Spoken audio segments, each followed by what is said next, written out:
Alright, what's up YouTube? Today, this video is going to be longer because I actually want to talk about training and like stuff about training, like not just necessarily working out, but like actual things like how to progress, like for beginner lifters especially, because you might already know these things if you are a little bit better, because yeah, not too advanced. That's the thing with bodybuilding is like once you understand, like you can always learn more, like, but like once you learn to a certain amount, it doesn't really benefit you. It's just for the sake of like how much you actually understand and you're able to explain to someone, you know. And yeah, and I'm out of breath talking. I've gained too much weight. That's how you know you're pushing it too hard. Sam Sulek, bro. If I get one more Sam Sulek comments up on TikTok DMs, bro, I swear. It's not, like, obviously it's a compliment. Like, people, it's coming out of like a place of like complimenting me, you know. But it's just annoying because like I don't want to be someone else, yeah. So that is annoying. But yeah, all right. Today I've been also been getting a lot of things about like, bro, I just got like 16 cameras notifications. Are you kidding me? Well, anyways, I've been getting a lot of DMs about like, dude, can you do a full day of eating? Guys, I eat like 4 things. I'm about to show you everything I eat. I will show you every supplement I take because that is actually like worth a while. I'll do that in a second, but I'm about to show you everything I eat in a day. All right, so let me grab the boxes because I actually saved them from the store this time. So I'm probably eating right now, probably like 2,800 calories a day to like 3,000, somewhere around there. But Premier protein pancakes, bro. 240 calories in a serving. I have, all right, every serving size is 65 grams. I have 125 grams of this twice a day. All right, so once, just for a random meal, I'll just have it and I'll pour. I don't even track my syrup because it's low calorie and I'm bulking right now. So that doesn't mean dirty bulk. I know people want to say, bro, bulking is vaulted. This brings me on a perfect topic. Bulking is not vaulted. Your definition of main gaining is wrong. You don't main gain. That's not, when you say main gain, you're talking about body fat percentage. You're eating in a surplus. In order to maintain your body fat percentage on your body, but still build muscle, you're in a surplus. You are bulking. You just don't understand what bulking means, okay? So that doesn't mean dirty bulk can get fat, which I do think that I stay lean pretty like almost all the time. So I did used to dirty bulk. That's why it has so many stretch marks to my chest. But I still think it is beneficial to get to a higher body fat percentage, like 15, rather than staying so lean. So that's what I'm doing right now. So I'm trying to get heavier. I'm probably going to get to 190 and just maintain that until I recomp and get shredded at that weight. Because that's what main gaining would be in my book. It would be staying at the same weight and recomping. Basically recomping, so eating at a maintenance calories of 190 pounds to maintain that. And you recomp at 190, and then I'll gain again. I'll gain 10 pounds, go to 200, and I'll recomp there. That'll probably be like a year worth of, maybe more than a year's worth of muscle. I've been putting on about 20 pounds of muscle every year so far, so I'll probably be like in a year. I'll probably be like that. So anyways, 125 grams twice a day. Now, one of these meals is going to be a pre-workout meal, okay? Because this is going to be, you're going to have these as carbs, which is like a starch, okay? You're going to have syrup. This is going to be alcohol, I think, in this. But the more, if you don't get low calorie, I'm pretty sure it's going to be mostly sugar. So you just want a bunch of types of carbs, all right? So we're going to have as many types of carbs as we can. We have a Powerade for electrolytes, a Body Armor for electrolytes. But what I do recommend is Echo Vision Echo Light, all right? So I guess I'm just going to show you all of my supplements that I take. So I do have that right now. I'm almost out, so that's why I've been drinking these. All right, so in our what do you call it? Our pre-workout, we're gonna have 15 grams of creatine. Now, creatine is the absolute cheapest supplement you can take for mitochondria support, which is ATP production. All right. Listen, you know, honestly, I'll probably take 30 grams. I'll probably start at 30 grams now, because I want to take 30 grams. I don't care what the literature says. Oh, well, 5 grams is probably good enough. I don't care. Okay. So, and then we're going to do Ecolyte, 2 scoops of this. So there'll be 60 servings per container. That's pretty cheap too. So Ecolyte, Ecovision, electrolytes. Ecovision is the best brand in my opinion, and I'm not even sponsored by them. So You know, I honestly might DM them and try and get a sponsorship, because that would probably be my #1 supplement brand I could pick for a sponsorship. So, oh yeah, Controlled Insanity. If y'all want their clothes, this is where it's from. Controlled Insanity. It's in my bio of my YouTube. Use my code to get a discount. And then whey protein. I have 2 scoops of this every single day. Echo Vision. All right. So 2 scoops of that. So that'll be 50 grams of protein. All right. Then before workout, might as well get these ready right now because I'm about to go work out. Probably in like an hour. I'm going to eat my meal and then I'll go. So, yeah. So Echo Vision, creatine, Echo Vision. So 30 grams creatine, 2 scoops, Echo-Lights every day. Usually both pre-workout or a little before. Now, EAs. I have 4 of these, 4 pills of these. I'll go ahead and get them out because I'm going to take them anyways. So 4 of these every single day before I work out. 4 BCAAs every single day before I work out. This is the brand is NutriCost from Amazon. All right. So I got those. So that's 8 pills pre-workout. All right. Omega-3s. Now, if you're enhanced, this is probably be your #1 health supplement that you're going to take, besides maybe a beta blocker and a ARB or ACE inhibitor. But if you're taking ACE inhibitor with ARBs out, you're pretty dumb. So an ARB, all right. So 2,000 per serving is in this. I have 6 of these a day, so well, not actually. I bumped it up to 8. So I'm having 8,000 milligrams of omega-3s and then about 4,000 of EPA, and that showed in rodent studies to 25% increase in their lifespan. All right. I'm probably actually I'm not going to take these right now because I'm about to take insulin, and you don't want to have fat with insulin. All right. Not too much. All right. Now this is my Optimal 2.02 scoops, Echo Vision. All right. Now this is also something that I take right before my workout. So we have EAAs, which are essential amino acids, and then branched chain amino acids. 4 pills of each of those, and then that will be pre-workout, right? This will also be the only other thing we'll take pre-workout. Taurine. 6 grams of this a day, so 6 of these pills. Now this is also this will help with cramping and just electrolyte balance. Taurine is one of the best supplements ever, in my opinion.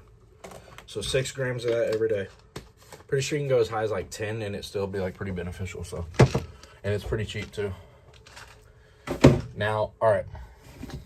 Everything else is going to be later on in the day after workout because it's going to deal with more inflammation, and you don't want to blunt inflammatory properties before working out because I'm pretty sure it increases AMP kinase pathway and decreases mTOR. So it's a growth blocker, basically. It blocks growth pathways, any like anti-inflammatory property. But that is a good thing when you're trying to recover. So you want to have these later on in your day. So first one, multivitamin, just for health. All right. NAC, this is going to increase the glutamine production in your own body. I have 3 pills of these a day, so 1,800 milligrams, so 1.8 grams NAC every single day. All right. Well, actually, I have I won't be pulling these pills out because I have them in a pill thing. So 1.8 grams of NAC. All right. Where's my vitamin C? Vitamin C, 2 grams every day. So 2 of these pills, 2 grams. All right.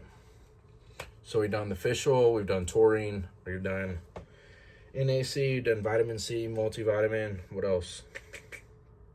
All right, enhanced. I'm pretty sure that's everything.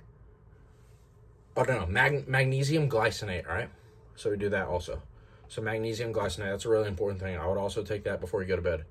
And then we do 36 milligrams of melatonin. That is like one of the strongest antioxidants in the entire body. So if anyone tells you you're going to get used to melatonin, you're not going to be able to produce melatonin.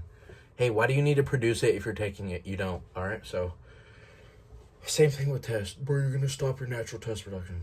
Okay, well, I'm taking it, obviously, all right? So we do that. What else? I think that's everything in terms of natural. Well, actually, I'm pretty sure it's Cialis.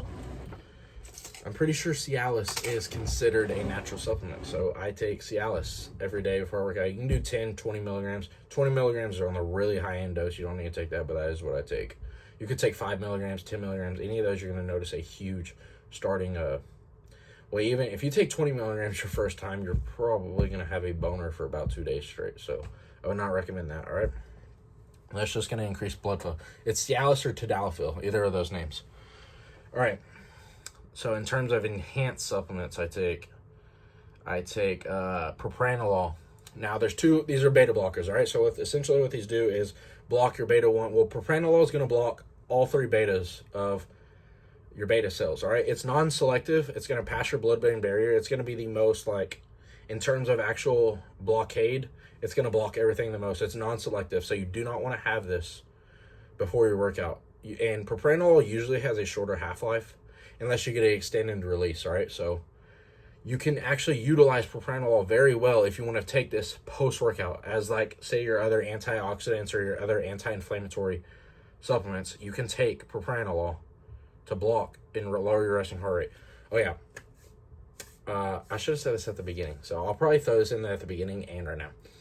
Nothing I'm saying right now is medical advice. Take advice from a doctor. This is all for entertainment value purposes only and educational values only. I am not telling you what to do, all right? So you can't sue me, all right? So I take 160 milligrams of propranolol every single day. Now, there's also one other beta blocker I'd recommend. If propranolol is too deleterious to your max heart rate, like if you can't get your max heart rate at the very high end during your workout, you're going to want to take nebivolol, or I would take nebivolol. Now, this is going to be more beta 1 specific, all right? It's only, or no. I honestly don't even remember what beta it's selected to. I know beta 1 is heart rate, beta 2 is lungs, and then beta 3 is, I can't even remember, but this one is more specific. So in terms of what it's going to do, nebivolol, is it's still, okay, yes, it's beta 1 specific. So it's going to lower your heart rate, just like propranolol, but the difference is with nebivolol, is it still allows blood vessels to, I'm pretty sure, get big enough to where during your heart rate, your max elevated heart rate is still going to be able to get at to where it needs to be. So like if you have, it's not going to be deleterious to your workout performance like propranolol would be, if that makes sense. So like you're still going to have a max heart rate the same as it would always be. It's just your resting heart rate is typically going to be lower than nebivolol. So that's more of a athlete type of beta blocker, or like a bodybuilder, like performance beta blocker, but it's not going to be as potent as propranolol. But I'm using propranolol during the time of not working out, so it's more beneficial to me, if that makes sense. You could probably run both. I would maybe nebivolol training days, propranolol rest days, you know. But yeah. All right, and then telmisartan is my ARB. All right, so that's for blood pressure support. Now, telmisartan has like downstream effects with, so what telmisartan does is angiotensin receptor blocker. I think it blocks angiotensin 2 pathway. ACE inhibitor is going to shut down an ACE, which blocks all angiotensin pathways, all right? So you don't want to run an ACE inhibitor if you don't have to, in my opinion, because ARB is just much more selective in terms of what it's blocking, and also it's kidney protective. So telmisartan is my number 1 for blood pressure support in terms of if you don't have a really negative blood pressure, because telmisartan isn't going to be the most strong blockade for blood pressure. So if you have really bad blood pressure, I wouldn't recommend telmisartan, honestly. I'm pretty sure in terms of ARB, what the strongest is, like blood pressure, like actual systolic drop, would probably be, I think it's azilsartan, but I'm not sure, so don't quote me on that. But telmisartan for me is what I need to use. Kidney protective, it's going to be minimal blood pressure support. It's just a good health thing to have and support. It's potassium sparing too. So if you're taking an ARB, do not take potassium supplements. All right, I'm pretty sure it's everything. Yeah, it's everything. Now, if you are losing hair or something, you want to take finasteride. This is going to block DHT, dihydrotestosterone. That is going to be one of the ways you lose hair. Now, in order to regrow hair, you're going to want to take minoxidil. I'm just going to go through this stuff really quick. This is simple stuff. I'm not going to go too deep in this. Minoxidil to regrow hair. RU588541 to block DHT also. I'm pretty sure it's a SERM or it's SERM, yeah. Or, yeah. It is a SERM. And then, yeah, so that'll be topical. You could do finasteride or dutasteride. Dutasteride is going to have stronger DHT blockage, but for hair, I think you can dermaroll with topical minoxidil. I think that increases it by a crazy amount. You can also do tretinoin, where you put minoxidil, and it's going to increase absorption rate of minoxidil. So for hair, there you go. Acne, Accutane. Yeah, I think that's it for supplements. I can't think of anything else. So now I should go back to probably food. We're already 15 minutes in of this straight. This is going to be like one of the most valuable condensed supplement in terms of a natural and enhanced. Probably pretty much anywhere within span of like 15 minutes. All right, so I'll put all this stuff up. But for food, I do 96.4 lean ground beef. I do 130 grams of that every single day, twice a day, with 120 grams of jasmine rice every single day, twice a day. So that's going to be with those meals. So 130 grams, 96.4 beef. No, 97.3 actually.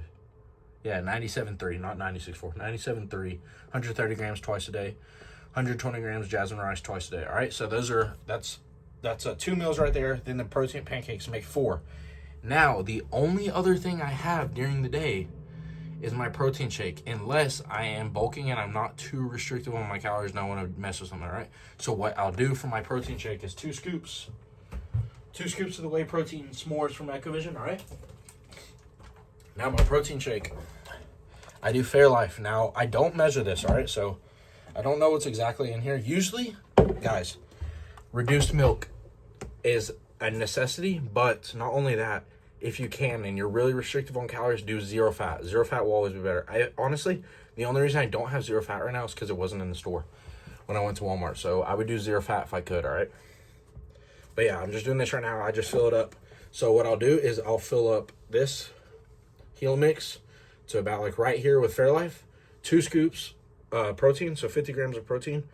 110 grams of, and that's important, 110 grams of, I think it's the vanilla Greek yogurt Okios. Here, I'll get it out actually. 110 grams of this.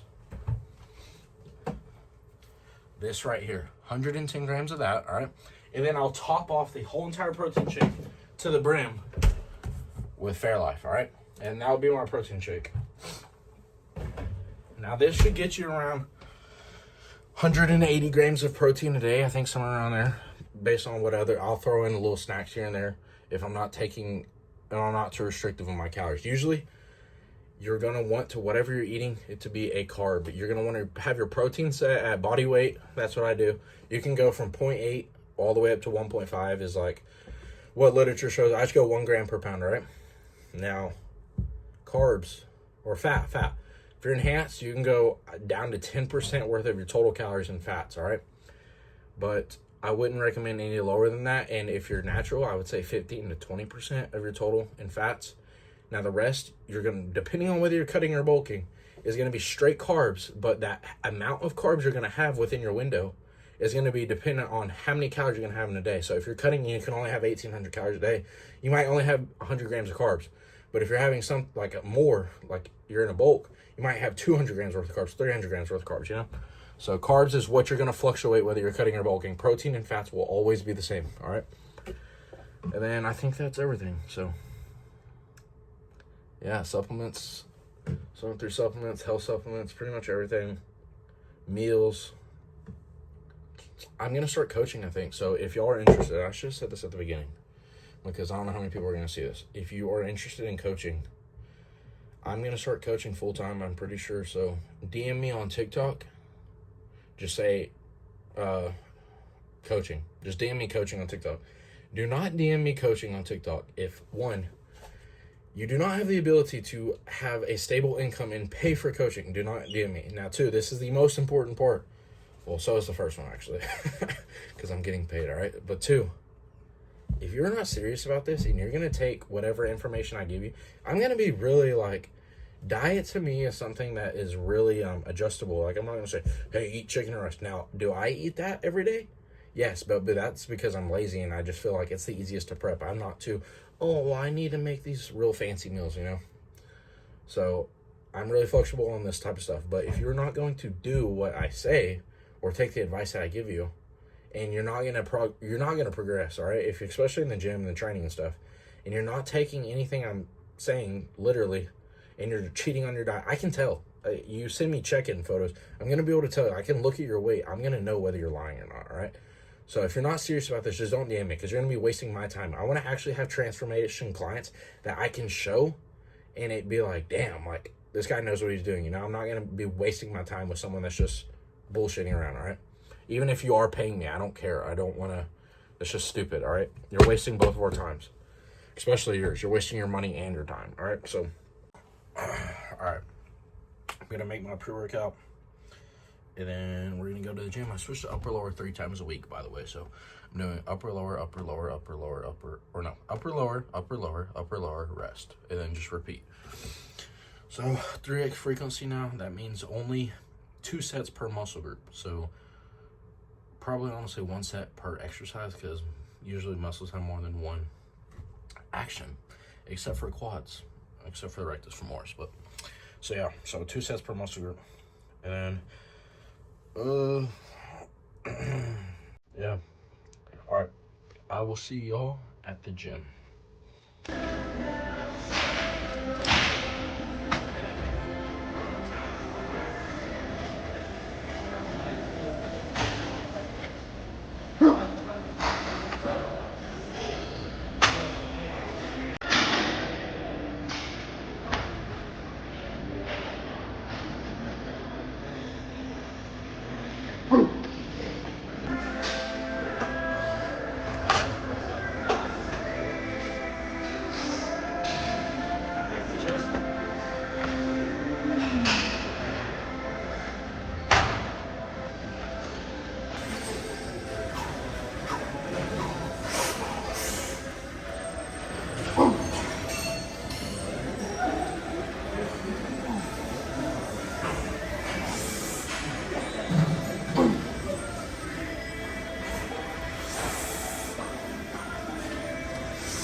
Dude, you know, after all this like Wednesday games that we left, it's just like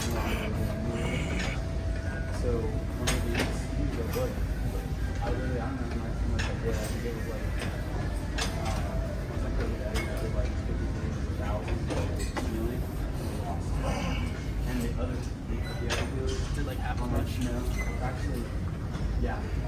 Because he did like 30. But then the other experience was the same thing.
All right, now I am done with my workout.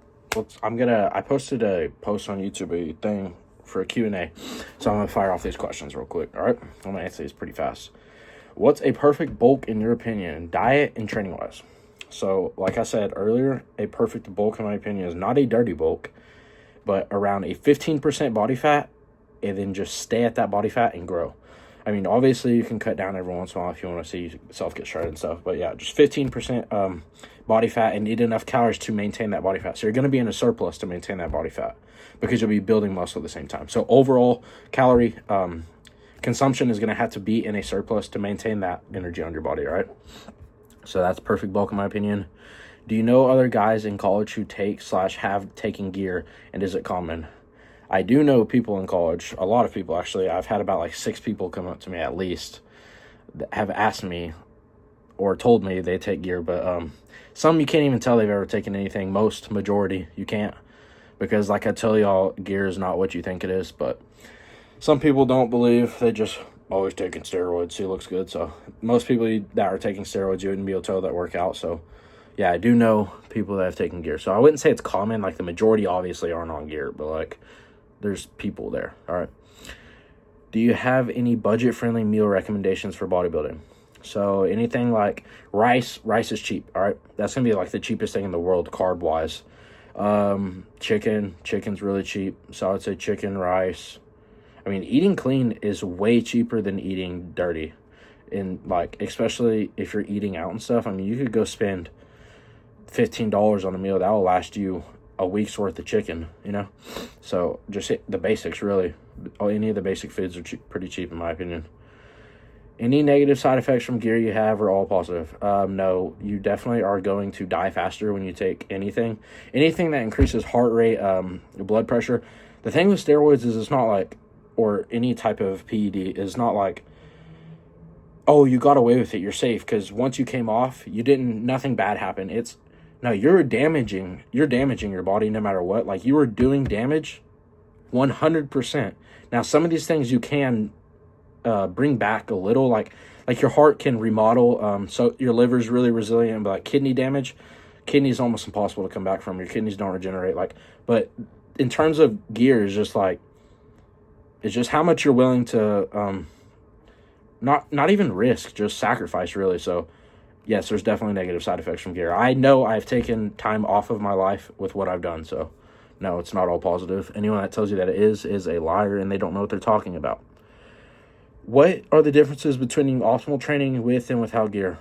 I don't think there's any. Maybe you could get away with a little more volume, but I would train exactly the same if I was natural.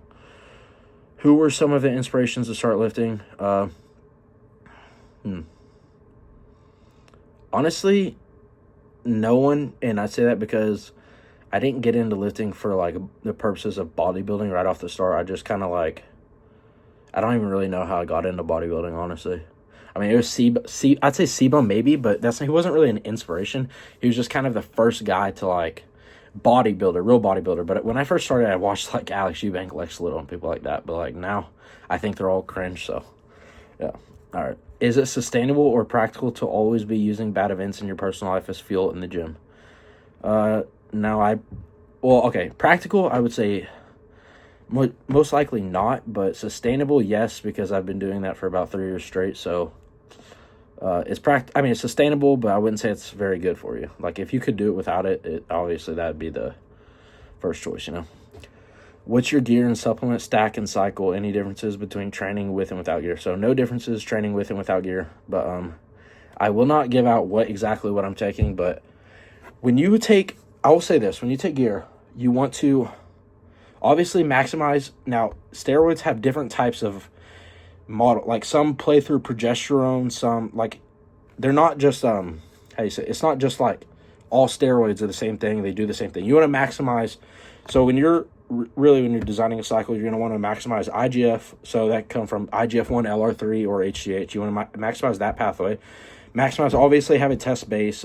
Any type of, you want to have like some type of DHT, either mass, primo, or EQ would be the top 3, I'd say, as a secondary compound. And then maybe if you're running a heavy cycle, something that agonizes or blocks cortisol. So like Anavar or Trin, but I wouldn't recommend that for a gaining cycle, so something like that. But I will not give up my doses because I don't want retarded people to take what I'm taking. They're going to take none of the health stuff. They're going to kill themselves probably.